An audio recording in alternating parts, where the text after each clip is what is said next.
It's the Misfits.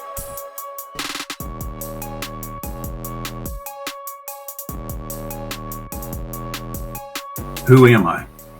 And whose am I? Why did I come here to Ministry Misfits? I came to inform and invite. I graduated from the small Minerva High School in 72 and Harley-Davidson Journey Mechanics School in 82. I'm a man who had an encounter with Messiah in my mid-30s. Messiah, liberator and redeemer. I was living a hopeless life and I found hope in Messiah. It altered my path in life. I was a biker and a big rig truck driver. I played hard and I worked hard. And I was and am a knuckle dragger, as they say.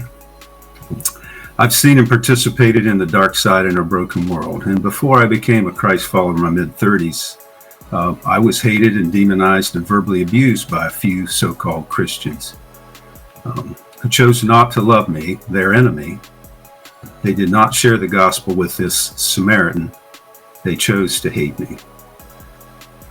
After becoming a Christ follower, I chose to put my new faith into action. The Beatitudes taught me that. And in your words, Andrew, I looked at what Scripture says, how it applies, and the impact that it has.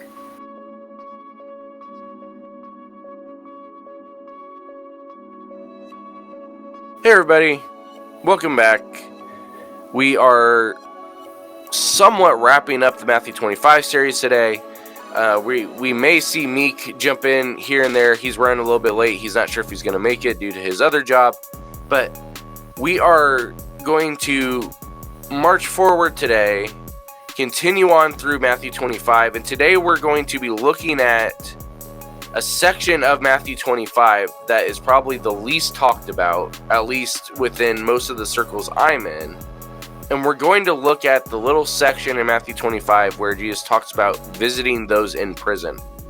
And so today, our good friend Scottie Parrish is here with us. And he is here to talk about his own journey in terms of his journey.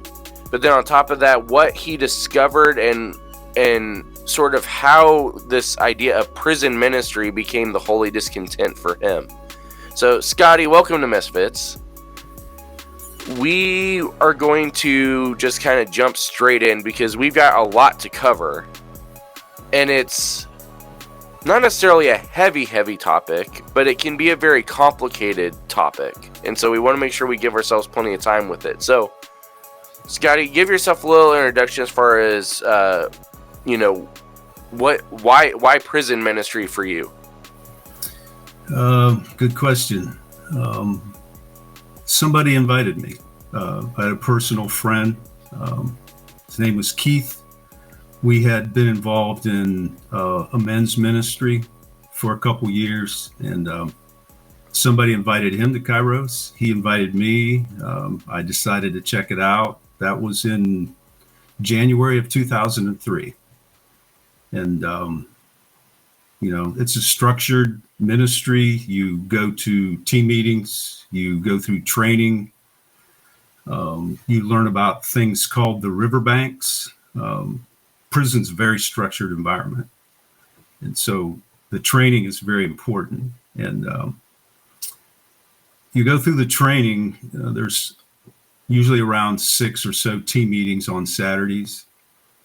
You have opportunity to meet and greet and get to know other men on the inside team who are all volunteers. Some are lay persons like myself, some are clergy. That group was at Trumbull Correctional Institute near Warren, Ohio. Was a life-altering experience for me, to say the least. Trumbull looks sort of like a college. It's a huge facility, all the buildings around the perimeter. After our training and our bonding, we go into the institution for 3.5 days. We go in the morning, we come out at night. You do not, it doesn't take you very long to realize the environment is a dark place. And so, what do we have? We don't possess it, but I like to say we reflect the light of Christ. And so we come in, we try and, we have a motto. It's 4 L's, not loser, but 4 L's. Listen, listen, love, love. And that's what you find in Scripture. You're finding that in Matthew 25, and that's a little bit of a snapshot. A lot of the guys that come, we actually work through the chaplain's office. We have an agreement with the institution that we're in, and we have to have state-sanctioned training. We have to sign on that, and then we have our own training. We have a big silver manual that we work out of. But once we get in, we get through all that, we start the weekend. It's a lot of fun. It's like you had just advised me a couple minutes ago. There's all that structure and tension, but we relax. We try and set these men at ease. We try and be real with them. They know what a dog and pony show is, if you've ever heard that term. That's not what we're about. We're just going to be real with them. We're ourselves. We're a bunch of broken, messed up guys. They can relate to that. And so we laugh. We laugh from the belly, as they say. There's laughter. There's tears. There's music. Some of us dance to some of the songs, like Pharaoh. There's moves and stuff. I really hope you all are watching this one, since he's now dancing on camera. And then there's the food and the cookies. So how do we get the chaplain and the superintendent or the warden and his leaders to invite different men, different inmates to come to a Kairos event? Because it's a Christian environment. We tell them up front who we are and who we represent. We get them to come by. They get out of work. It's something different. It's maybe something new. They may have heard about it. But the food, it's not their typical food. And we take in cookies. We used to be able to bake cookies, and a lot of church folks would bake cookies for us. 10,000 dozen cookies. As time goes by through the years, security issues change. So now we have to buy store-bought cookies. Mm-hmm. We bring in restaurant food. And breaking bread, I mean, sitting down, I've done that with you in a small group. We get to know each other over a meal. We do that in Kairos. So a lot of serious, but a lot of fun, a lot of laughter. And the one last thing to say about that is there are certain times in life where you come alongside someone. Kairos does that. As individuals, we come alongside these men, and they're going to have a spiritual encounter, no matter who they are or what they believe in. Sometimes that's difficult. It's scary. It's frightening. So we work really hard to develop trust. And as we develop that trust, hour by hour, day by day, we share our lives with them, and they in turn choose how much they want to share with us. So there's a lot there, and we're going to slowly work our way through it.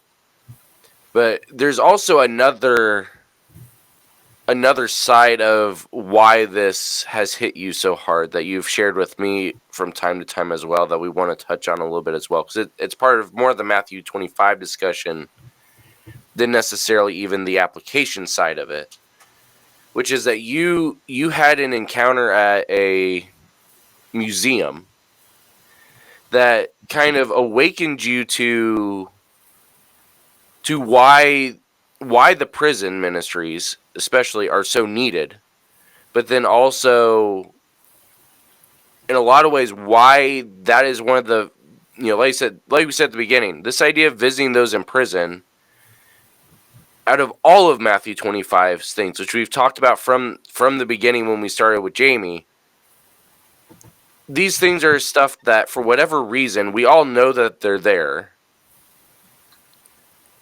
They're all stuff that we would agree is good to do, but then the desire to do them or the call to do them gets muffled up by politics and by different branches of theology and everything like that. But out of all of the ones, as far as whether or not we are called to feed the hungry and do all these other things, the idea of visiting those that are imprisoned is probably the least talked about out of all of them. So let's transition for a second into Scottie, and let's talk about a little bit about the other side of why prison ministry grabbed you so much. Okay. Yes. Legacy Slave Museum. My wife and I moved to North Carolina in 2005, and it was a for a job for her, and so I ended up getting a job for a decent sized church. I was a custodial maintenance tech, and I listened to podcasts while I was working. A friend of mine, a coworker, Miss Cindy, heard me listen to these podcasts, and she recommended a podcast. And this was in 2018, and the podcast was Jamar Tisby, Pass the Mic, The Witness.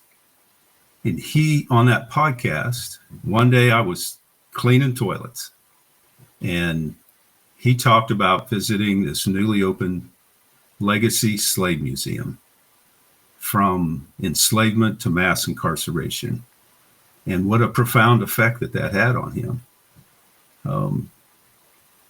Jamar is a black man who was involved in, I believe, in the PCA church, and that's who I worked for. It was a PCA church. As I listened to him talk about how this impacted him, he had an encounter with transformational truth. While I listened to him, something happened to me, kind of planted a seed. I just thought, I want to go to this place someday. So back in May of this year, my wife and I did that. We took a trip. And so at this point, since I brought up her name a couple times, I want to say that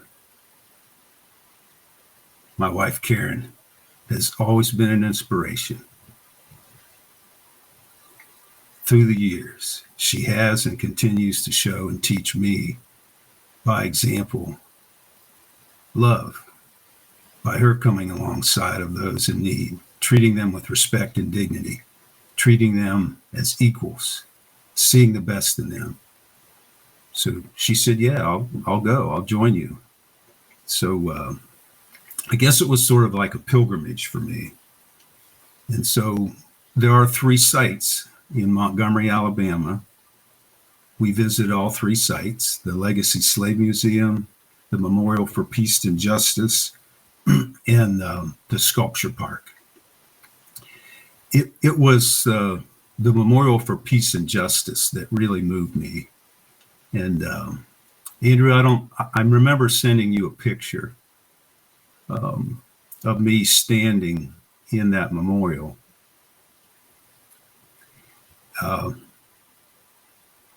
And I'm going to have some moments. And in guy code talk, that means I'm probably going to be trying to swallow some emotion. So we had been to the Legacy Slave Museum, and their sign right on the front of the building, it says, "From enslavement to mass incarceration."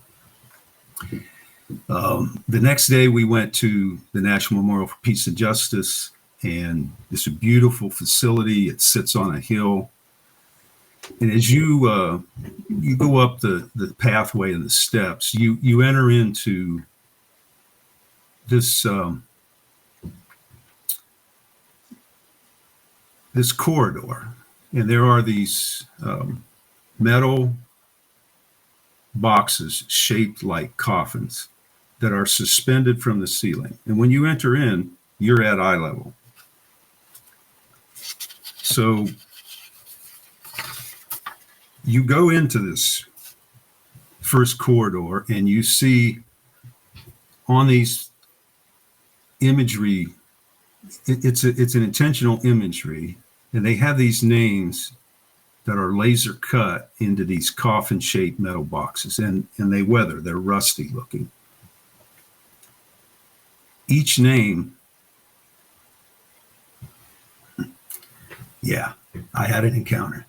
Each name is the name of a person who was racially terror lynched. Each one of those boxes is from a different county in the United States. There's approximately 805 of them. You go through the first corridor at eye level. You make a right turn, and you go into the next corridor. The steel boxes rise above you a little bit. You walk through that corridor, and some boxes there's only one name. Some boxes there's multiple names. Different states: Colorado, Texas, Pennsylvania, Alabama, Mississippi, Louisiana. You make your way through this corridor, and when you turn right and go into the next corridor, they're all well up above you. And there's a very intentional purpose in that.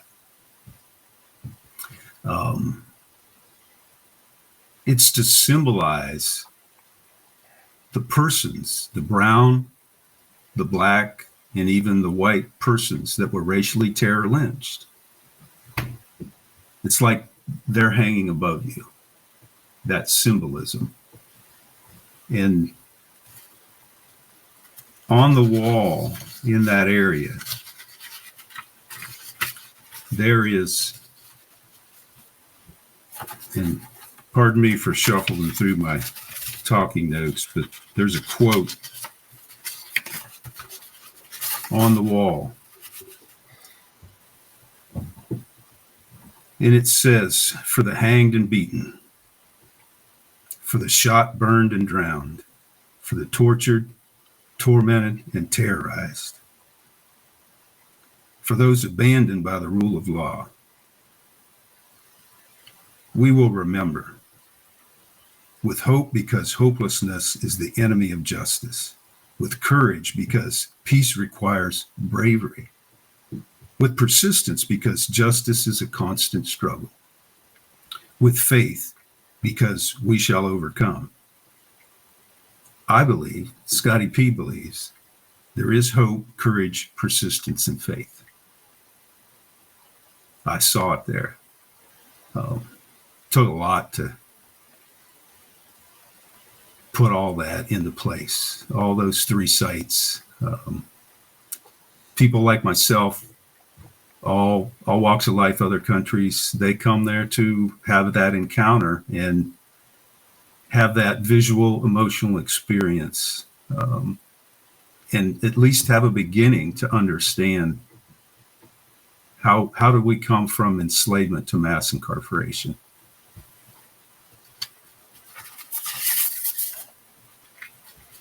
You know, and this is where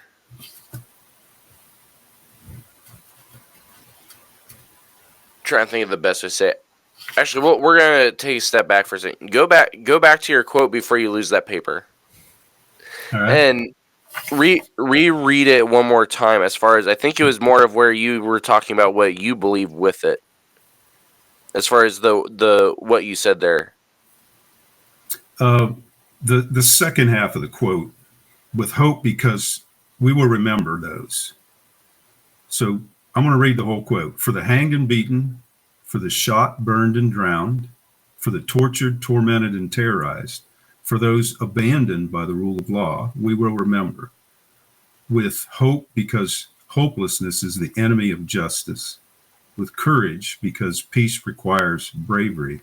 With persistence, because justice is a constant struggle. With faith, because we shall overcome. And I said, I believe there is hope, courage, persistence, and faith. And this is the thing that is interesting with that, is that what we're dealing with within that quote, which I don't know who the original quote did it. Do you know who the original author of that quote was, or is that just what they have on the wall? It's just what they have inscribed on the wall. Gotcha. I don't think there was. I don't remember is an accurate answer. If there was an author at the bottom right, sometimes when you see engravements, I just don't remember that. Which is fine. I was just curious because the thing that struck me is that we're dealing with 1 Corinthians 13 here. It's the whole idea is that in the midst of all these things, there is still faith and hope and love. Those things are not going away even in the midst of the terror. Those three things are still remaining. And the interesting thing for our discussion with that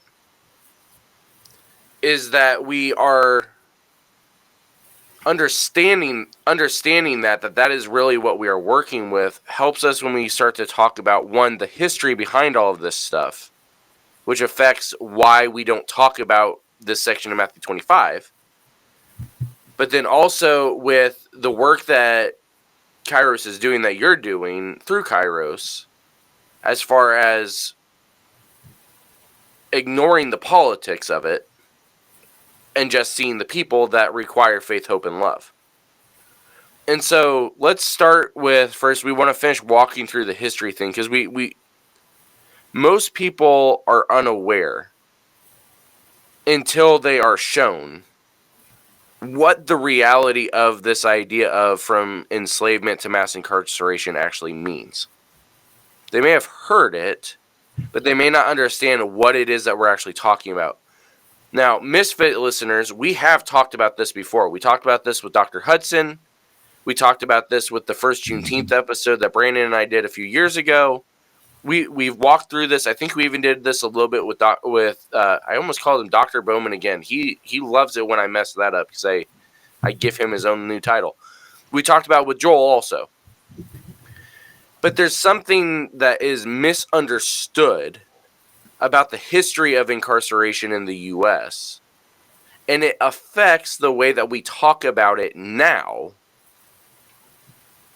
And in many ways, it affects the way we talk about other unfortunate political, but also Matthew 25 aspects also. So you talked about the history portion as far as what was seen in the displays. They made it's a very good poetic picture to understand the mass scope of how prevalent lynching was during Jim Crow. It can't be ignored when you walk into those kind of, even if you haven't been there yourself. If you ever watch video footage of somebody doing a tour of that, you cannot escape the scope of how big this thing actually is. But unfortunately, that's not where it stopped. It continues on, and the first thing that we got to look at historically is the fact that is looking at the actual 13th Amendment within the U.S. Constitution. For those that don't know, the 13th Amendment is the one that supposedly ended slavery. However, there's an exception clause within Amendment 13, which talks about the fact that slavery is outlawed in the U.S. with the exception of those that are incarcerated. Those that are incarcerated are allowed to do intense manual labor with no compensation.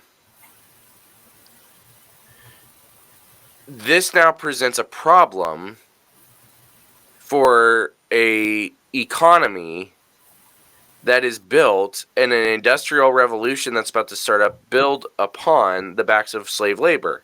How are you now going to complete your transformation if your workforce is gone?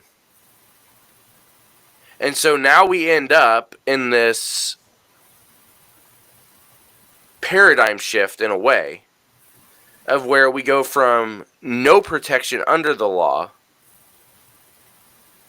to the law now claiming to be for you, but in fact the law is now the one that is going to put you back in your chains. Would you say that's a fair summary of what we're dealing with here? Yeah, that's been my observation and my discovery historically. If I get into something, I'm usually all in. So I've read, early on in Kairos, I read a book called The Big Red Barn. I learned what the word penitentiary meant, where it came from, how the church was involved, how the judicial system was involved in our country. That's a pretty accurate summary, and I agree with that. To answer your question, let's actually sit where you've read now for a minute. What is the actual church involvement here? Because this is something that also gets ignored on both sides of the 13th Amendment, whether it was pre-13th Amendment or post. The church's involvement within this discussion has to actually be talked about a little bit to understand why the work that you're doing now is actually as important as it is. Okay, clarify your question a little so bit. So what was the church involvement within all of this? Because the church actually did have somewhat of a heavy hand in relation both to the lynching side and towards the justice, quote unquote, side of all of this. Sure. Well, it's pretty eye-opening when you learn that after Jim Crow, or during Jim Crow, which I thought was just in the South, but it wasn't. Here's an example. And so I want to give a warning, if you will.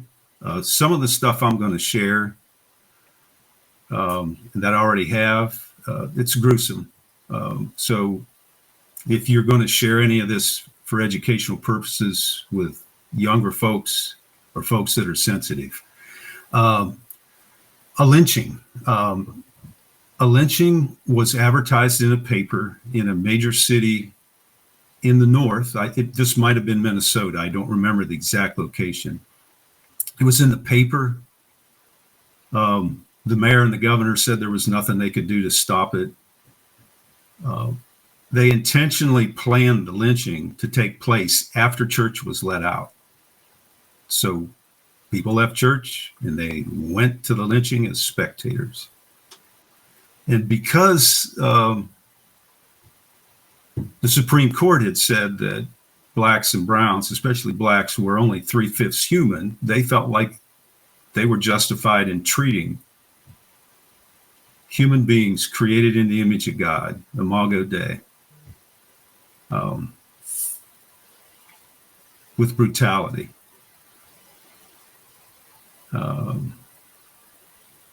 That was an eye-opener for me, learning the church's complicity and involvement and sanction. But then there's you and I, Andrew. Not everybody in those times agreed, but you had to be careful. If you wanted to speak up, you could be terrorized yourself as a white man, woman, or child. You could be imprisoned. You could be lynched yourself if you supported that. And there are so many examples of that. I have a book here on my desk that there's two books, but the one is from actually the National Memorial for Peace and Justice. And there are all these little snippets on pages throughout the books of the names of the person that was lynched and where, and sometimes why. So the church, your question, yes. So you might want to edit this, but I'm going to say it. And Steve Brown's from Florida. He's an old white guy, as he calls himself. He has a podcast. In our church one day, he was a guest preacher, and at the beginning of his message, he said, "The church is a whore, but she's my mother, and I love her." And then he said, "Please don't get up and leave if you're a newcomer to the faith or if you're a visitor here today. Let me explain." And he did explain, that we are the church. There's a talk in Kairos, and in the talk, we actually get to the point where we say that back to the speaker. Who is the church? We are the church. And we're human and we're broken. And so in my prep for this, thinking about this, making talking notes,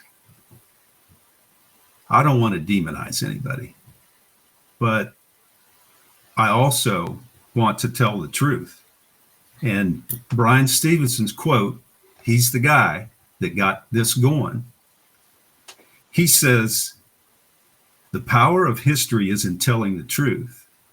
And so that's in the church, in the judiciary, in the three branches of government, us Kairos guys. We tell each other the truth. Well, and this is where we start to get into some of more of the theology behind it as well. Is that the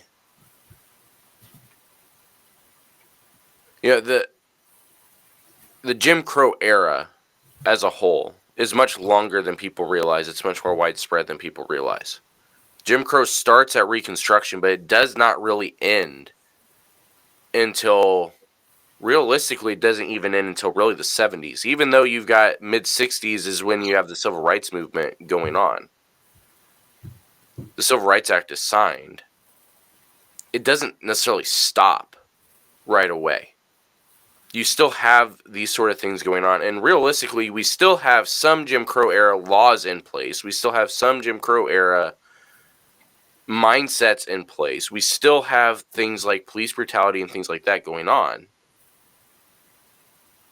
But the thing that is missed, like you said, is the fact that we had churches that vocalize support for these sort of things. We had churches that did not vocalize support for these things, but supported it in the fact that they did not vocalize against it. That they supported it in the fact that they all still went. This is why we're doing the Matthew 25 stuff specifically. Not because it just lined up real well, which it did, but the crux of what we're dealing with the sheep and the goats is that the place that Jesus is setting his sights is on Imago Dei. Did you feed them? Did you clothe them? Did you give them something to drink? Did you go to them when they were a stranger? Did you visit them in prison? And the theme throughout all of these is the fact that when we talk about these different areas, the level of a person's worth is attached to something. Can they afford the food? Why can't they get clean water? Should they be in our country or not? What got them in prison in the first place? All these sort of things affect the way that we start talking about other image bearers, ignoring the fact that there are systems in place that already have stripped them of image bearer status that got them in this situation in the first place. And we continue to participate in those systems when we don't actually address them You used a much more elegant way of talking about what the truth is, what we strive for, and the truth is history, all that stuff. But even beyond the historical value of it, addressing people with how they were created as made in the image of God should be all the truth we need to be able to see that there's a problem with the way we go about these sort of things. Legal status is one of the most used reasons, at least at the moment in the middle of this election. It seems to be one of the most used man-made labels to determine whether or not they think somebody is worthy of anything or not. The immigration discussion is about whether or not somebody is legal or not. The discussion about being tough on crime is about legality of persons or not.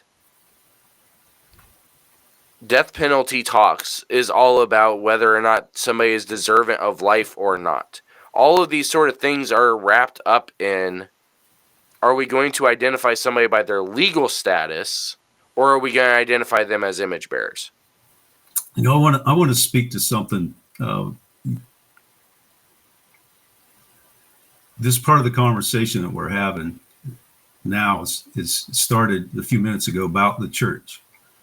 And in my intro, in a little bit of the bio that I give, I had some folks that were church folks, and I lived in the margins.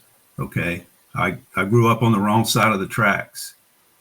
Got in trouble. I made trouble. I led people into trouble. I didn't get incarcerated. I didn't get put in jail.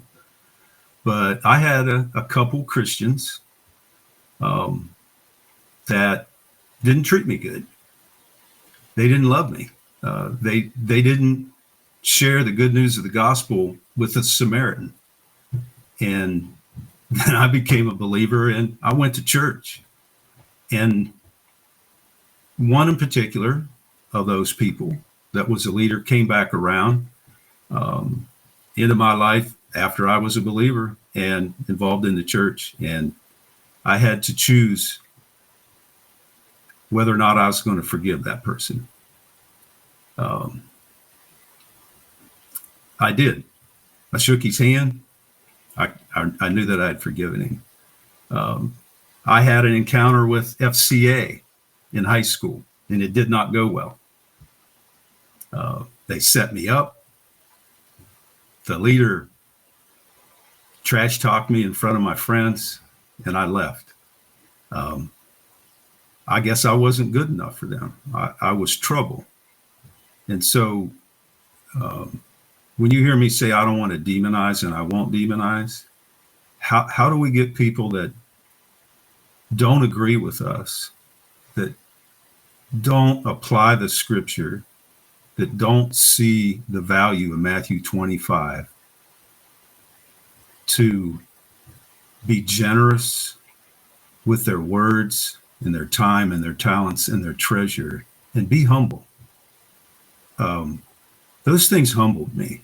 The emotion that I showed earlier, and you'll see more when I read from the people that were lynched in this book, it's a humbling thing, because I wasn't a humble guy.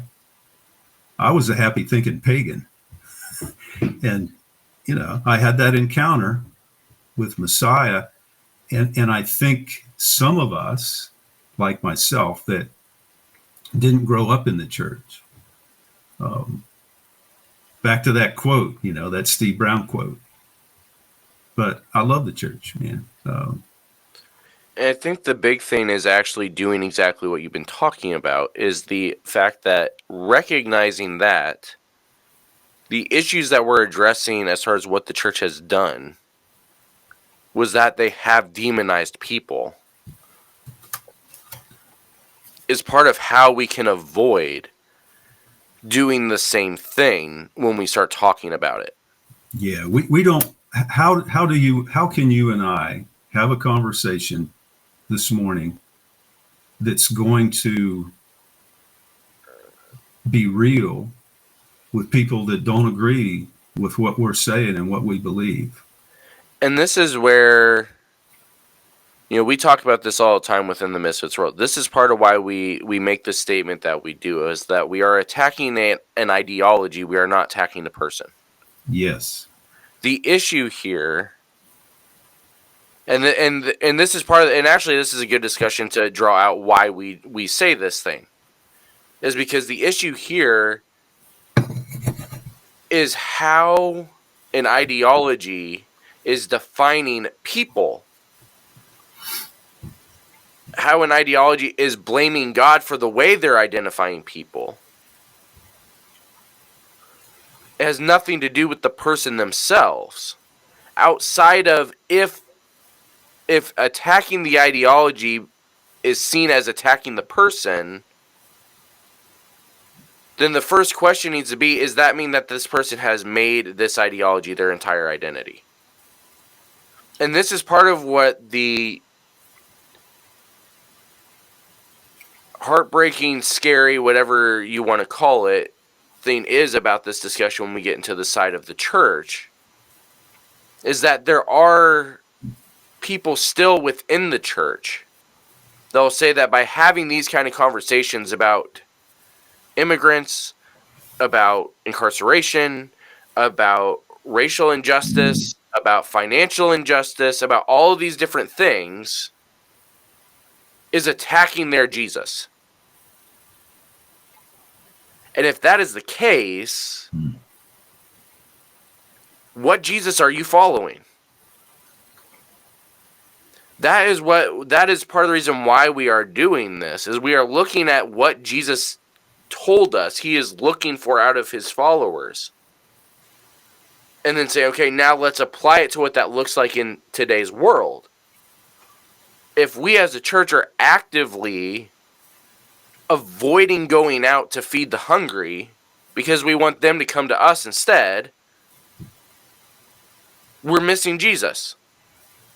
If we're refusing to give a cold glass of water to somebody, we're missing Jesus. If we are intentionally going out of our way to demonize those that are coming here from another land, or that are incarcerated, whether it's their fault or not, we are going to miss Jesus. It's not about saying, wow, the church is horrible.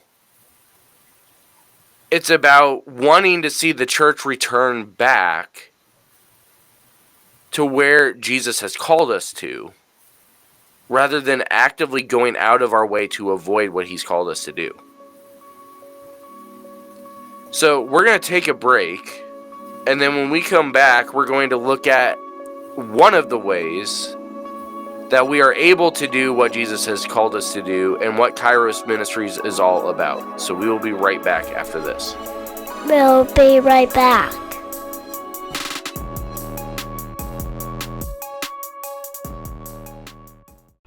What's up, everybody? Joe here from Buddy Walk with Jesus. I'm here to tell you about our current season of the show, The Acts Project. We are looking at the origin of the movement of Christianity, asking the question, what if it was always designed to be a plurality of expressions of worship? We will be looking at the book of Acts, as well as having a variety of different conversations with different voices, ranging denomination and background, asking questions like, what does it mean to be a part of a community? What does it mean to worship God? And what if there is more than one correct way to do it? Tune in every Wednesday for a new episode. We hope to see you there. Peace.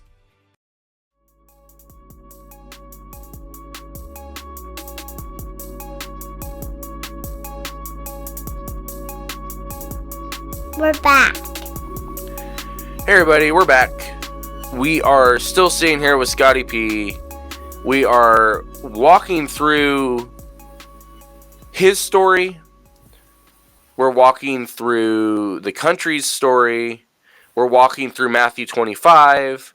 And we are looking specifically at that last little bit of Matthew 25 that kind of gets ignored, with the idea of visiting those that are imprisoned. And so we started talking at the beginning about what Scottie, the organization that Scottie works with. We talked a little bit about the history of the U.S. as far as incarceration, as far as lynching, as far as how both of those things played together. We talked a lot about the Imago Dei. And now we're going to jump back in and actually look at what Kairos is and what Kairos is doing and how that fits into the whole discussion as far as what we as a church are called to do. So, Scottie, give us a little bit of an introduction here as to who Kairos is and what it is that you guys are doing. Okay, Kairos is a Greek word. It's about time. So chronos time, a watch, that's regular time. Kairos time is a special time, God's special time. That's the origins of the word. Kairos has it's one ministry, but there's three programs. There's Kairos Inside, Kairos Outside, and Kairos Torch. Kairos Inside is a prison ministry with a mission to develop a Christian community on the inside of a prison. It all begins with a 3.5-day weekend.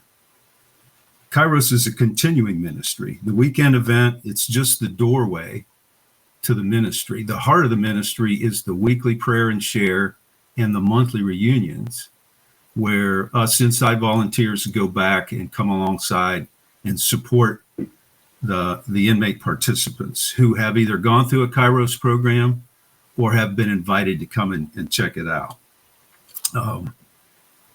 And there is sharing time, there is prayer, and there's worship at those events. Kairos Outside is for women, spouses, parents, relatives of those in prison. They often do time right along with their loved ones. Sometimes they can't talk about it at church or tell anybody at their job. Kairos Outside lets them know they're not alone. Thirdly, it's Kairos Torch. It's a mentoring program for incarcerated youth ages 25 and under. And the mission is to engage their reasoning skills to help them make better life choices. I shared earlier that I started at Trumbull in 2003. I moved to Hendersonville, North Carolina in 2005. And yes, Hendersonville, North Carolina was in the center of Hurricane Helene, and they received almost 22 inches of rain. I helped start a first-time Kairos ministry in 2008 at Marion Correctional in Marion, North Carolina. I again helped a first-time startup Kairos prison ministry in Avery Mitchell Correctional in Spruce Pine, and a third time, another new start of Kairos prison ministry at Craigie Correctional Institute north of Asheville, North Carolina.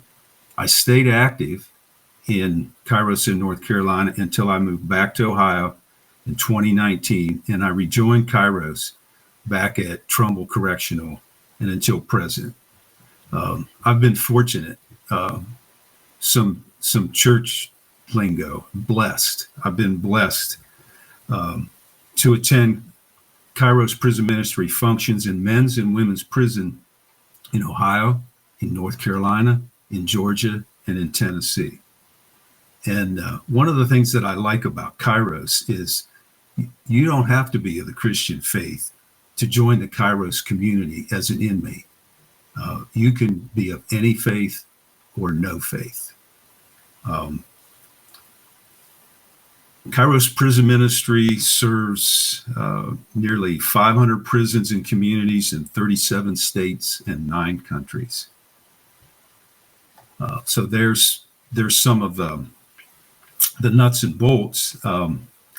I'd like to now, after that, I'd like to share.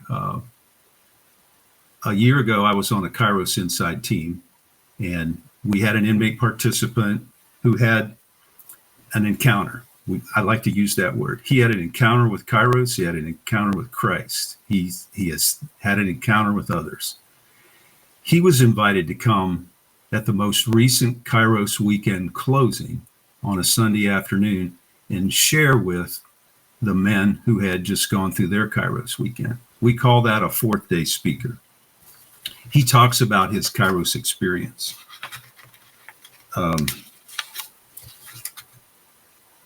So I'm going to share his words that I can share, because part of the trust factor that we build up is we tell these guys, these inmate participants, you say it here, we hear it here, we leave it here. But at the Kairos closing, it's a public event. So he shared that there. This is something that I can share. These are his words. Drugs and 15 years in prison brought no hope for me. I was never taught love by my family. I was used and abused by everybody. All my family did that. I never thought love would find me. I was in a dark, dark place. Prison life crushes you. You don't recognize yourself. I was violent to people. I was only half there, half the time. I was at the very bottom. I wasn't supposed to attend a Kairos weekend. I used to be a happy-go-lucky guy, a fun guy, life of the party. I lost myself in prison. You get hard, angry, tough, not saying hello to people, on the lookout all the damn time. Then he said, after my Kairos weekend last year, I'm all in now. Love was given to me. Love was taken. I'm okay now here in prison, he said. Christ's love broke through to me. I have a new life, and we need each other. So his words, I'll conclude, these are my words now. He found a community, and that's what Kairos is. You know, we're there to introduce and encourage and come alongside and continue to support the inmate participants to join that community, no matter who they are, what they believe in. And our motto, listen, listen, love, love, that allows that to happen. It also affects the officers, the staff, and the families. You know, what's interesting there also is that we're back to... Hold on. Oh, hate this thing. Okay. You know, what's interesting there is that we're back to where 1 Corinthians 13 fits into all of this. Is that the message that was just delivered by that inmate was hope was gone, love was gone, faith was gone. Until somebody came and showed him those things again. And then the moment somebody showed him those things again, now it's back. And it's not going away now because there's a community there with them. That, I think, is the biggest example of why these kind of ministries matter more than anything else. Is that it doesn't matter at this point what the government decides to do in terms of reform or in terms of prison, prison mandates or anything.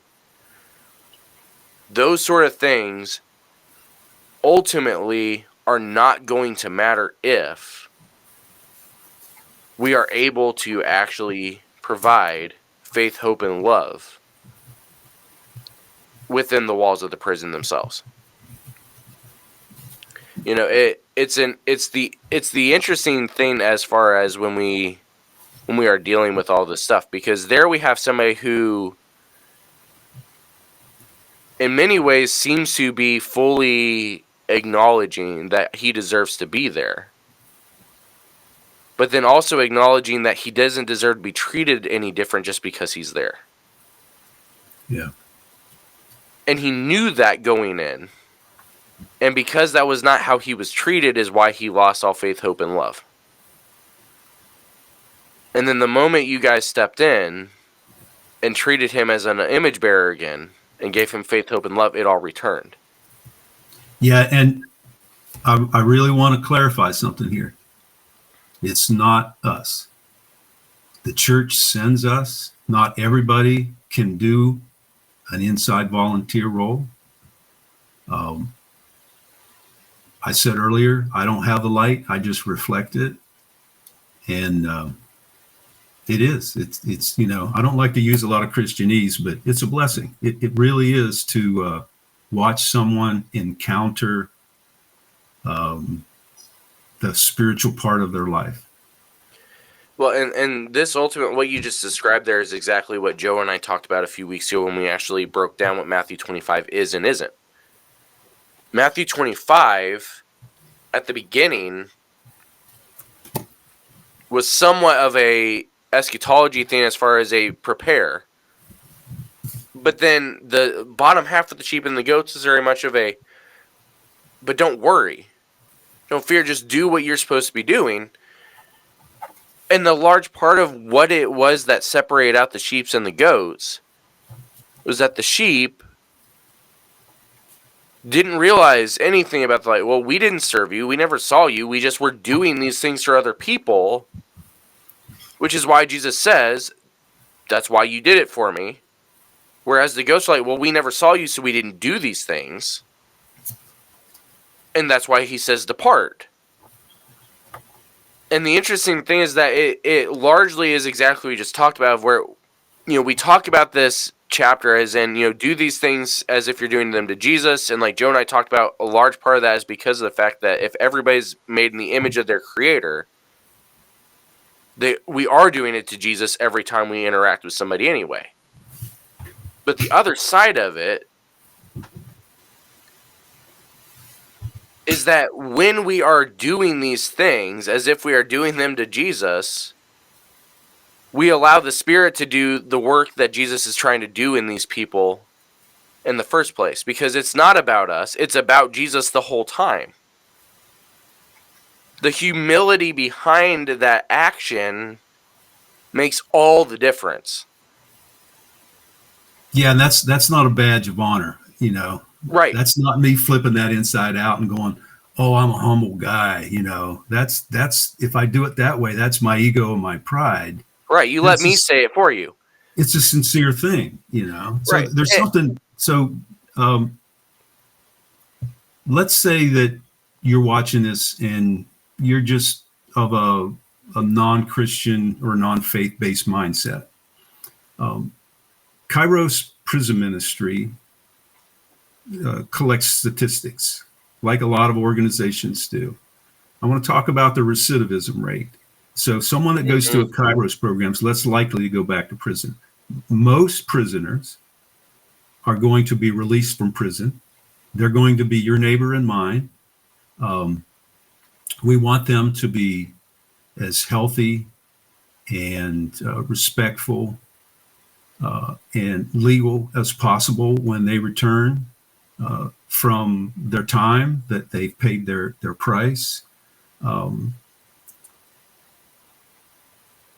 Kairos helps to make the prison environment safer for the inmates themselves, for the officers and staff.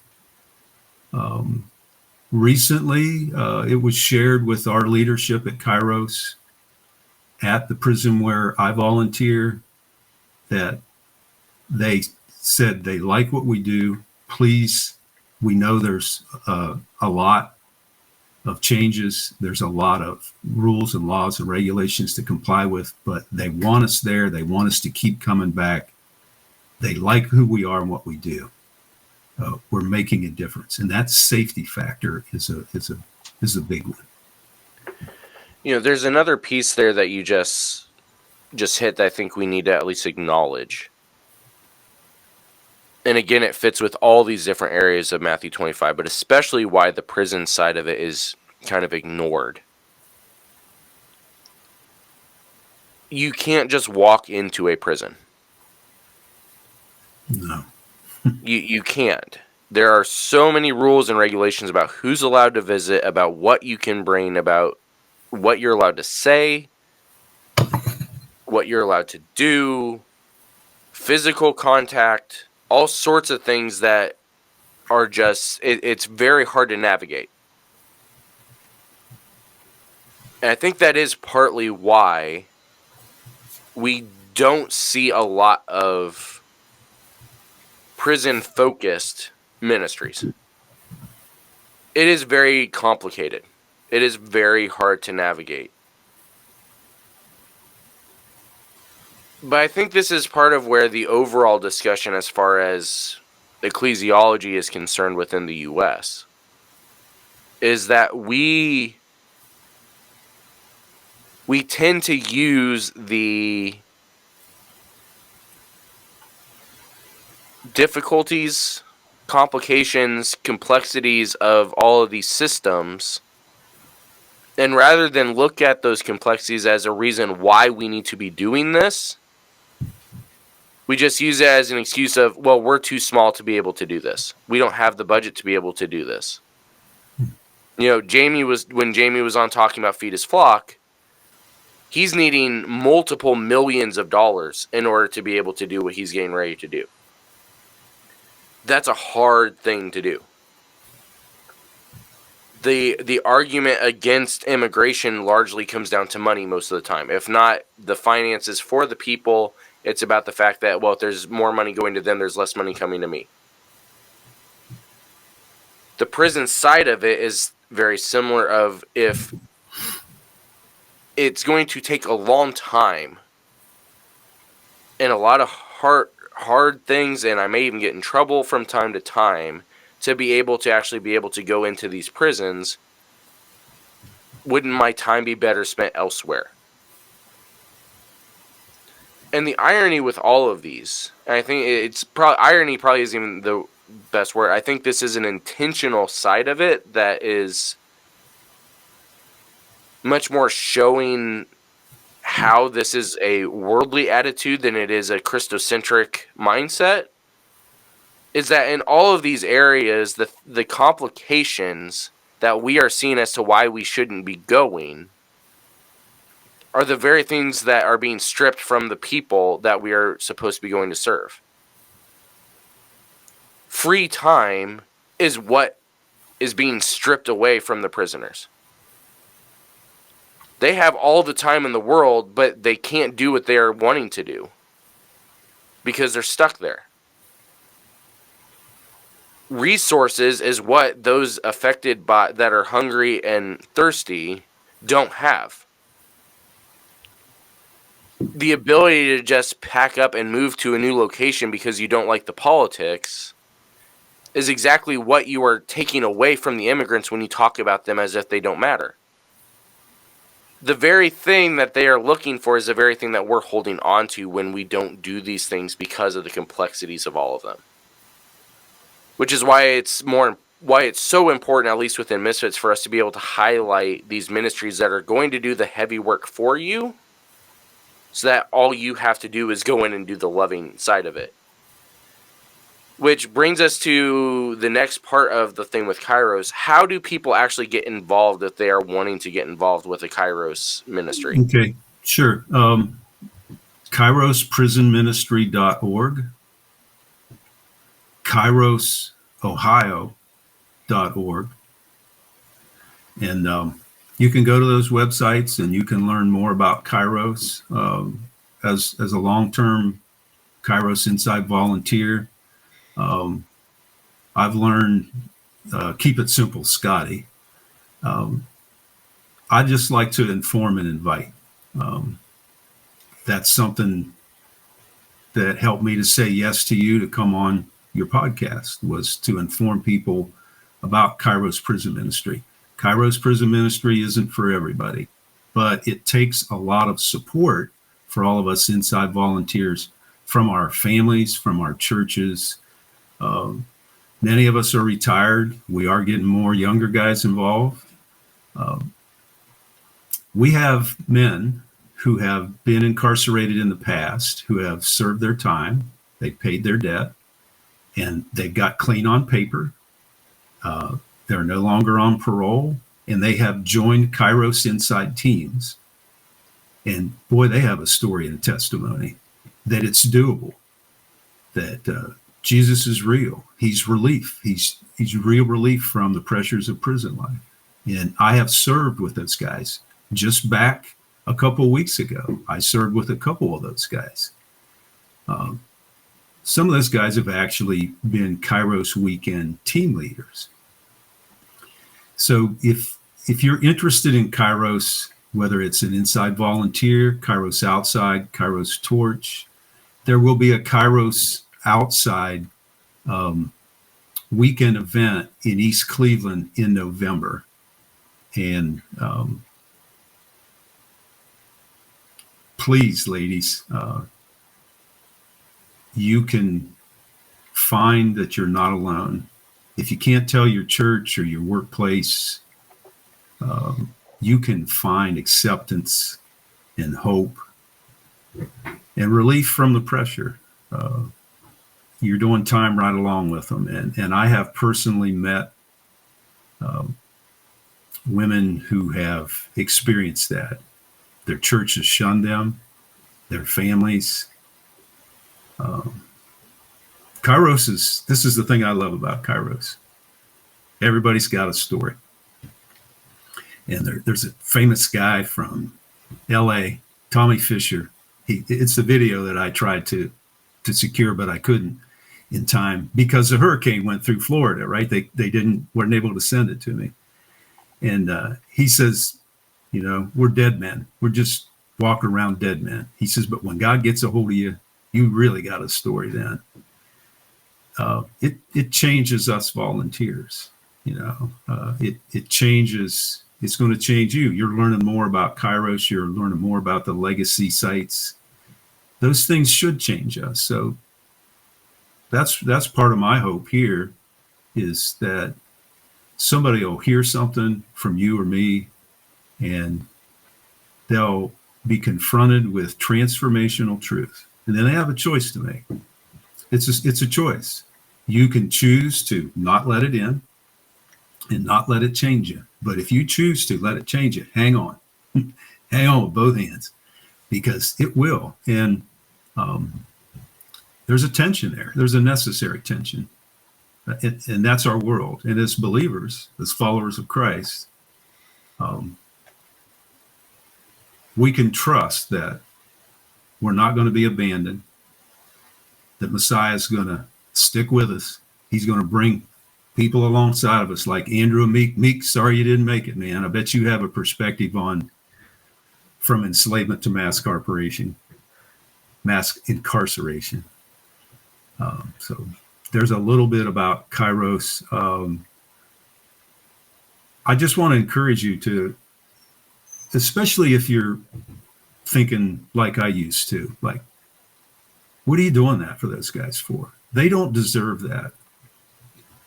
Fortunately for me, I've never felt like I had to argue Kairos's case. So especially if you're a believer, if prison ministry isn't for you, then, hey, we're talking about Matthew 25, right? Then find something else in Matthew 25 that you think you could do. This is what I've been called to do. Look, so I want to take a second here. There are victims, all right? I'm very aware of that. There are victims. When we're talking about crime and inmates in prisons, there are victims. There was a young woman in my extended family that was a Navy veteran and a single mom. Probably at least 15 or more years ago, she was strangled by a man in her apartment. She had a young son. He's probably 4 years old.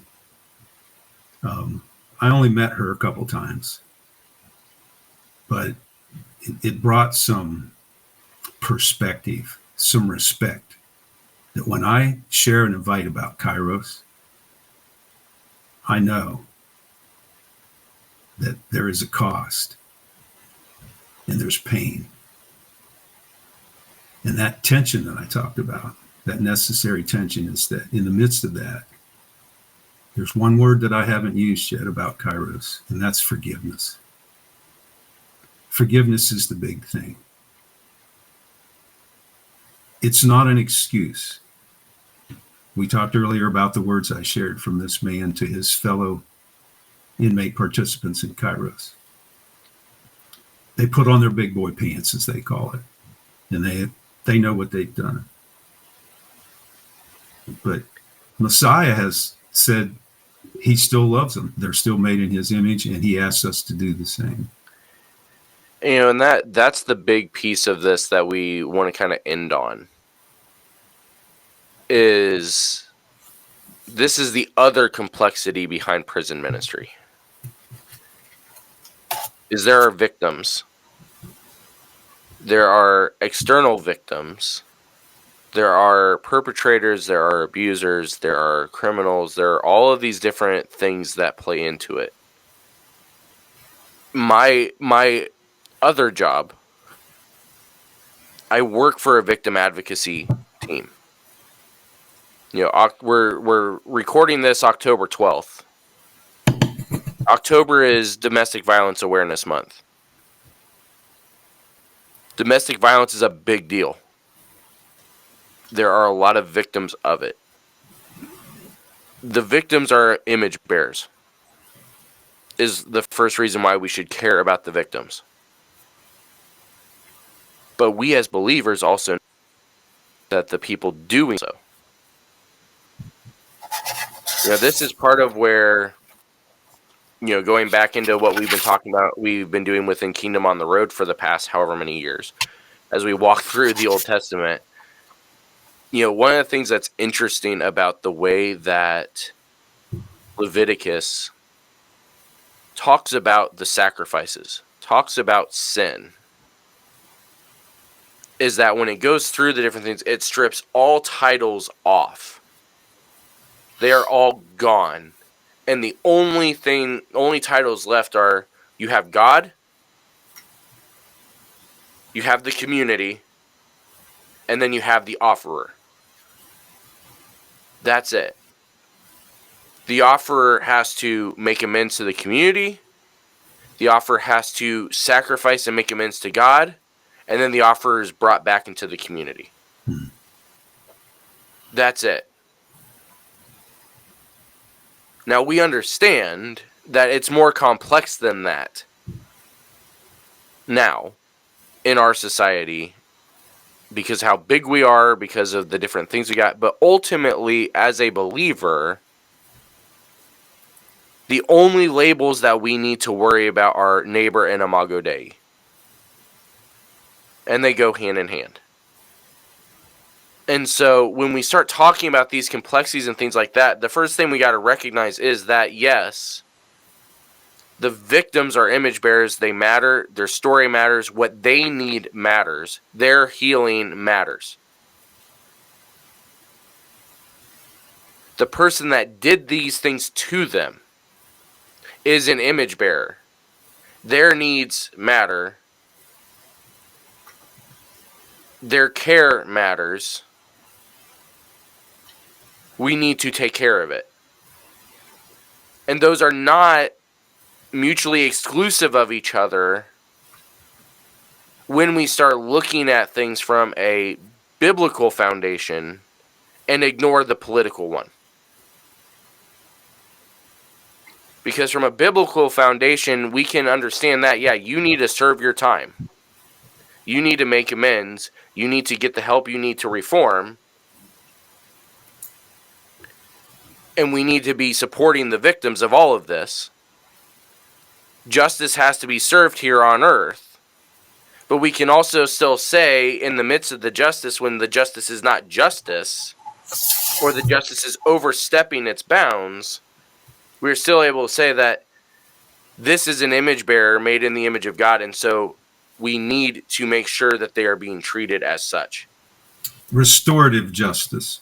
Restored is a good word. Redemptive, restored, whichever one of the R's you want to use there. Because that is what the gospel is about. It's a restoration and a redemption. It's not just a simple, well, either we get punished or we don't. This plays back into the atonement theory discussion we had with Pastor Trey back in January or February, whenever it was. When we are looking at the gospel as just it's punishment or it's not, it complicates how we can even talk about prison ministry, because if our entire theology is built on punishment or not, the idea of caring for prisoners would mean that we don't care for the victims. Caring for the victims means we can't care for the prisoners, which is what society and politics try to tell us also. But if we look at the gospel as Christ is victorious over sin and death and has redeemed both us and the systems that produce these sort of things, suddenly now care for those in prison and care for those that have been harmed go hand in hand together. The other side of it is also the fact that we also have to understand that sometimes those that are imprisoned, and this also plays into more of the enslavement to incarceration discussion, which, again, we talked about this with Dr. Hudson. If you want to go back and listen to that, it's linked in there. But there are people that will be imprisoned that should not be there. There are people that justice was served in the middle of Jim Crow that were victims themselves. There are many in prison. This is one of the things that the organization I'm working with is working on right now, is a ministry to women in the prisons who killed their abusers, who are receiving a harsher sentence for killing the person that was abusing them than their abuser would have received if he had lived and been arrested. There are victims in prison just as they are outside. And Scott, you've got a couple of stories to kind of try to illustrate that from the book you picked up at the Legacy Museum, right? Yeah.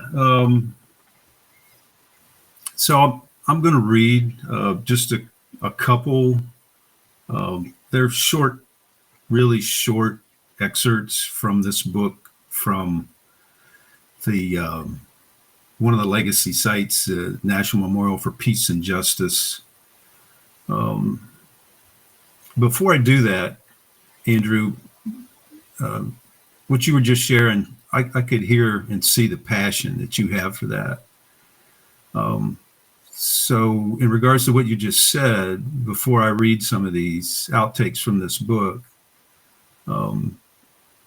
why did these lynchings take place? According to Brian Stevenson in the HBO movie True Justice, our history goes in a line to enslavement, to racial terror lynchings outdoors, to mass incarceration and execution indoors in prison. Here's some examples of lynchings. Arthur St. Clair, a minister, was lynched in Hernando County, Florida in 1877 for performing the wedding of a black man and a white woman. Samson Harris was lynched in Benville Parish, Louisiana in 1885 after threatening to report white men for whipping his neighbors. Warren Powell, 14 years old, was lynched in East Point, Georgia in 1889 for frightening a white girl. A black man was lynched in Millersburg, Ohio, a short drive from where you and I live. In Millersburg, Ohio in 1892, he was lynched for standing around in a white neighborhood.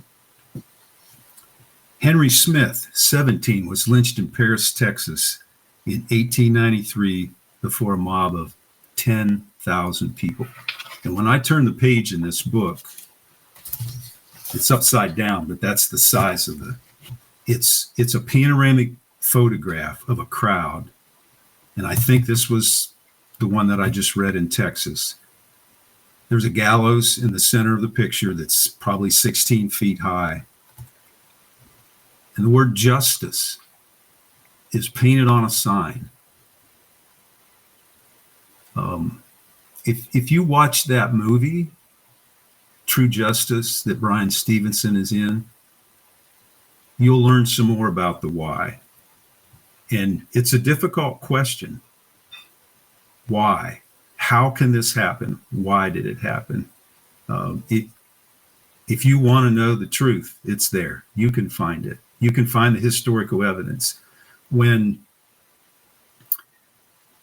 black and brown historians are not invited to write the narrative of history, it's a fairy tale. Mm-hmm. Okay, you're probably going to get some messages on that one. That's an opinion. I think it's not even. I'll clarify that for. It's not an opinion. It's reality. And this is something we've talked about before. When we exclude voices from the discussions, it's never going to actually be the entire truth. It can't be. I mean, we end up missing entire. We miss entire sections of the story. It's the very stuff we were talking about throughout this whole episode today. Part of the reason why we don't understand what the actual goings on were during Jim Crow, as far as everybody's like, well, it was just the South. Well, it wasn't the South. It was the entire nation. And we've got historical evidence to prove it, but when those that are focused on sharing those stories are silenced or are shoved in the back, you're not going to get the whole picture. You're going to miss it completely. Like, we can't ignore the fact that if you are going to actively be silencing somebody, you're not going to be able to actually get to the truth of the matter. There is a thought that just came to me listening to you. When people ask why or how, I've learned that some of those historically I'm going to talk about our country. So what I learned in history was settler colonialism showed up. And that's where earlier when I read about genocide, to enslavement, to racial terror lynchings, Jim Crow and all that, it was about the racialization of others, violence, and greed. That was the why. And you can adapt that or expand that down through history into current time. There is a map, a world map that you can go online and find, and it shows all the countries in the world down through history that were colonized. Mm-hmm. There's only a couple that weren't.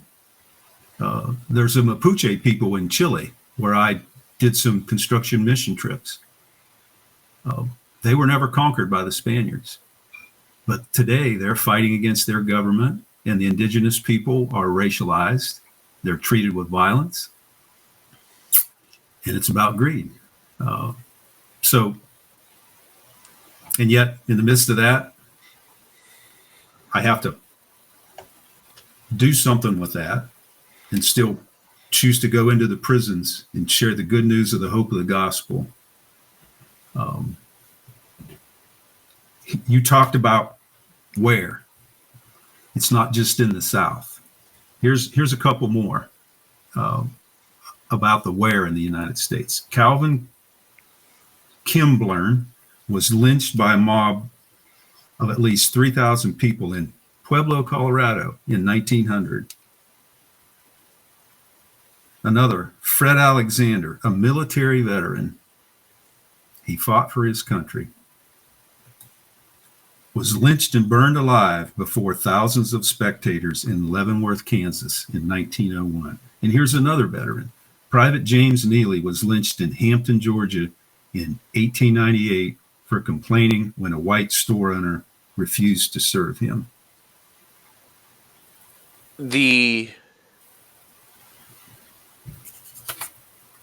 overwhelming thing that if you have not taken anything else away from the discussion, is the reality that the ultimate factor in how we should proceed as a church related to things like justice, the justice system, imprisonment, advocacy both on the side of victims and on the sides of perpetrators. The ultimate thing with all this is Imago Dei. Yeah. If we see people primarily as made in the image of God, it's worth it to be able to do what is needed to help them. It literally is that simple, even when the sociological, the economic, political, legal, all these different factors try to make it more complex. If we start to see people as image bearers first and foremost, it doesn't matter at that point what situation brought them to where they're at. Whether they are in prison because they did something wrong and they won't admit it, whether they're in prison because they did nothing wrong and it's just the way the system works, whether they're in prison because they were a victim themselves and they just had no other escape. When we start to see them as image bearers first,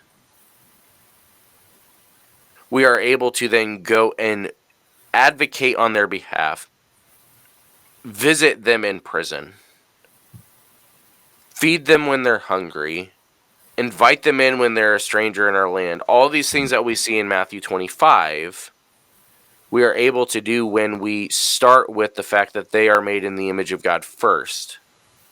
And then the next step is then, because they are in the image of God, then they are automatically my neighbor as well.